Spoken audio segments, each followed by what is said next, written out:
Hi, and welcome to IKEA. How can I help? Oh, my schedule is crazy. I just want some me time. Maybe it's time to embrace the joy of staying in. With comfortable beds, pillow and decor, mood lighting, and so much more, you can turn your bedroom into the place to be. Oh, sounds like a dream. We've got you. Visit us in-store or at ikea-usa.com/sleep to create your dream bedroom today. If your child is considering something as big as joining the military, you can bet they're taking the time to do some research. You can too by visiting todaysmilitary.com, because their success tomorrow begins with your support today.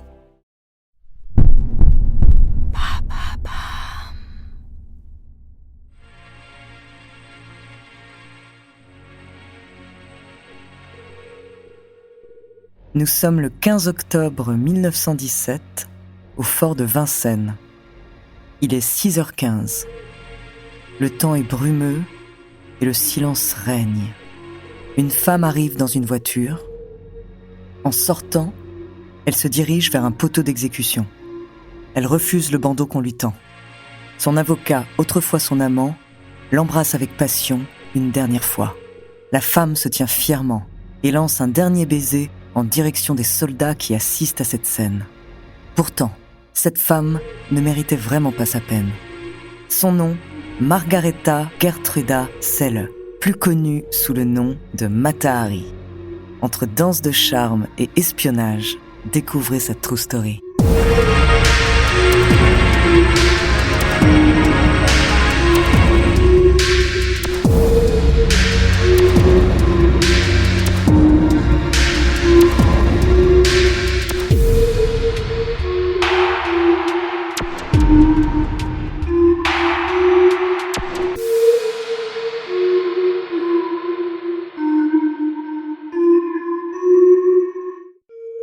Bonjour, ici Andrea Brusque, enfin peut-être bonsoir d'ailleurs, on ne sait pas. Je suis très contente de vous retrouver pour raconter l'histoire de Mata Hari. Moi j'ai découvert Mata Hari parce qu'un jour j'ai passé le casting en fait pour jouer son rôle et j'aurais adoré, du coup j'ai découvert son histoire, j'étais comme une dingue, j'ai croisé les doigts et malheureusement je n'ai pas été prise, mais ça m'a permis de danser, de jouer l'espionne, voilà, de traverser comme ça des émotions et c'est ça en fait qui est incroyable dans cette histoire. Margaretha Gertruda Zelle est née en 1876 aux Pays-Bas. Elle a très peu connu sa mère, qui est décédée trop tôt, et elle grandit auprès d'un père très attentionné. Malheureusement, l'entreprise familiale fait faillite. Du coup, la jeune fille se retrouve très vite sous la tutelle de son oncle, qui l'envoie à l'internat. Et là, elle y passe toute sa jeunesse. Là-bas, elle adore mentir à ses amis, et elle adore aussi séduire le directeur de la pension. Alors Margaretha, c'est une très belle femme au teint hâlé. En 1895, elle répond à une annonce matrimoniale d'un capitaine de vaisseau de l'armée royale des Indes. Officier de retour des Indes cherche jeune femme affectueuse pour mariage. Elle a à peine 20 ans, elle le rencontre. Et elle épouse Rudolf, qui est quand même de 19 ans son aîné. Le couple s'installe à Amsterdam et rapidement, Margaretha et Rudolf mettent au monde leur premier enfant, Norman. Et pour que Rudolf reprenne du service, ils partent tous les deux vivre sur l'île de Java en Indonésie, qui est alors une colonie hollandaise. Et là, ils donnent naissance à leur fille. Là-bas, Margaretha apprend la danse orientale qu'elle apprécie particulièrement et elle prend le surnom de Mata Hari, qui signifie « œil du jour », un nom aujourd'hui mondialement connu. Mais au bout de quelques années, Margaretha est traumatisée par la mort brutale de son fils à la suite d'une intoxication.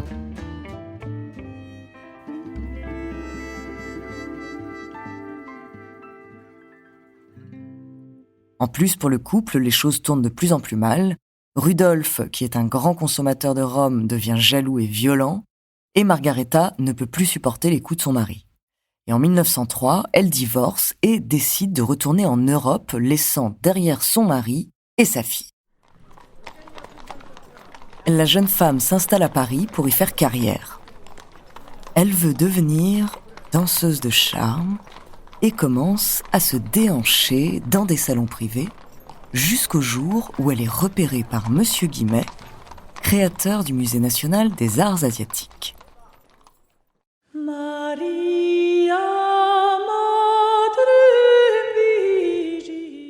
Elle commence alors à travailler au Musée Guimet, où elle exerce ses talents de danseuse de charme aux apparences d'une princesse javanaise. Face au public, Mata Hari se déhanche de manière subjective. Elle enlève un à un les voiles qui recouvrent ses formes généreuses jusqu'à se retrouver quasiment nue.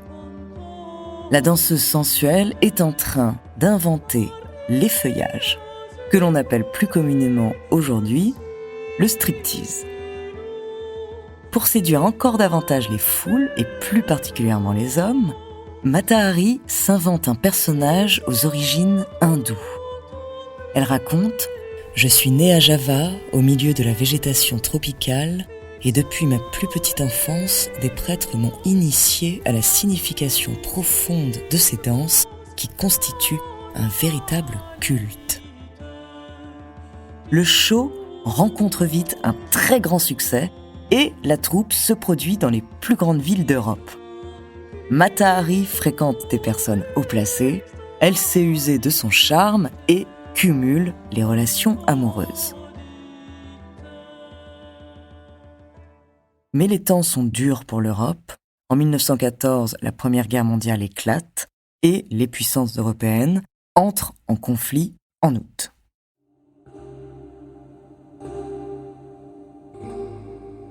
Mata Hari, qui vit désormais à Berlin, fuit l'Allemagne et revient s'installer à Paris au Grand Hôtel. Fascinée par les hommes, la danseuse papillonne autour des soldats lors des grandes réceptions. Début 1916, lors d'un voyage en Allemagne, la jeune femme est contactée par un consul allemand qui lui propose 20 000 couronnes en l'échange de renseignements sur la France. Très endettée, elle accepte. De retour à Paris et ayant accompli sa mission en juillet, elle retourne flirter avec les soldats. Et parmi eux, les pilotes de chasse sont les plus admirés et les plus respectés. Margareta tombe sous le charme d'un capitaine russe au service de la France. Vadim Maslov, il a 20 ans et il lui rappelle probablement son fils, disparu trop jeune. Before buck naked underwear, going out naked was a negative. Grocery shopping in the nude? A big no-no. Sunday service in the buff? A disservice. And naked in the garage? Just odd. Turn naked into a net positive with buck naked underwear and feel like wearing nothing at all, anywhere. Get buck naked at your Duluth trading store. You've been busy. So many things to do, running around from this place to that. So make sure you finish in a better place and unplug, unbox, and unwind with the Lego set. Because when you build with Lego bricks, the fun and satisfying click-clack of creating your masterpiece emotionally transports you to somewhere where a hectic day just melts away. Build your happy place. Lego. Adults welcome. Mais on sait le métier de soldat dangereux. Vadim est blessé un jour à l'œil au combat. Il est alors transféré dans un hôpital de campagne près de Vittel et Margareta, qui apprend la nouvelle, veut à tout prix aller dans la ville pour rendre visite à son amant. Pour se le permettre, elle fait appel à ses relations et se présente au bureau du contre-espionnage de Paris.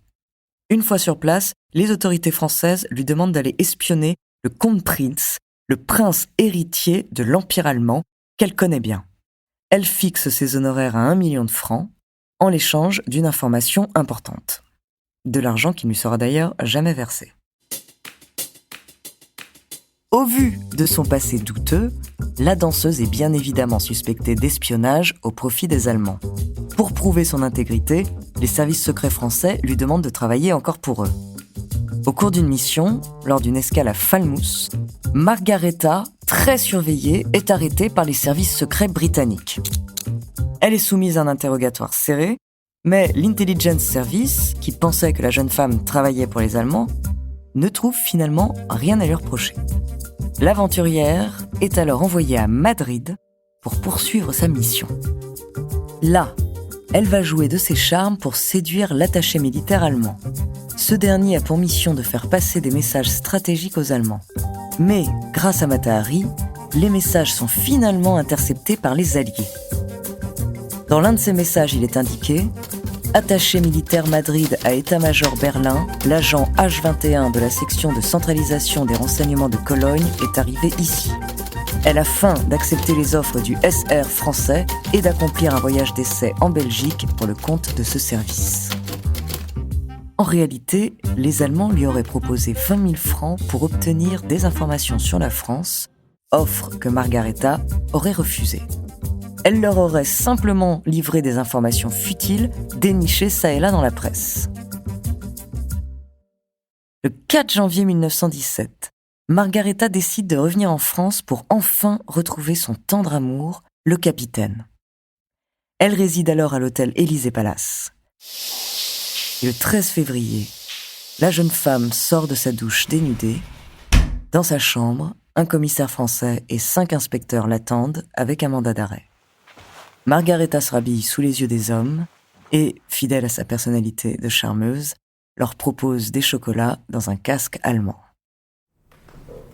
Le 24 juillet 1917, Margareta passe devant le 3e conseil militaire au palais de justice de Paris, à huis clos.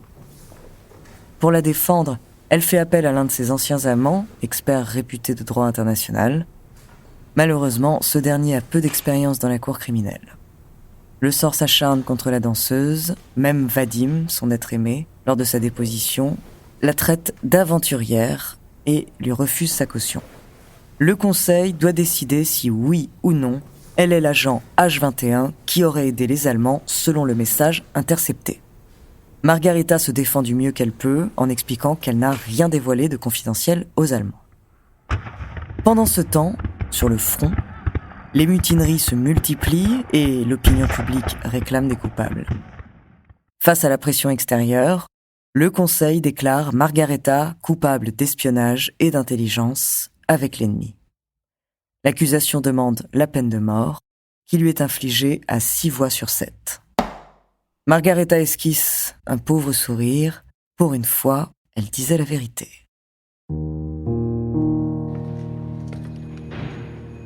En prison, la danseuse se lie d'amitié avec une nonne, la seule à pleurer avant son départ. Main dans la main, elles se rendent au fort de Vincennes. La femme, pleine de grâce, se positionne à côté du poteau d'exécution et fait un dernier signe aux soldats qu'elle aime tant. En joue, feu. 11 balles sont tirées, puis le coup de grâce résonne. Personne ne réclame le corps de la défunte, pourtant auparavant si désirée. Elle est alors remise au département d'anatomie de la faculté.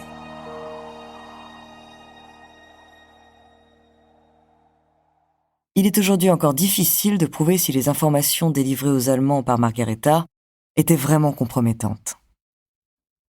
En 1950, soit des années après sa mort, le procureur Mornay reconnaît au sujet de la danseuse qu'on n'avait finalement pas grand-chose à lui reprocher.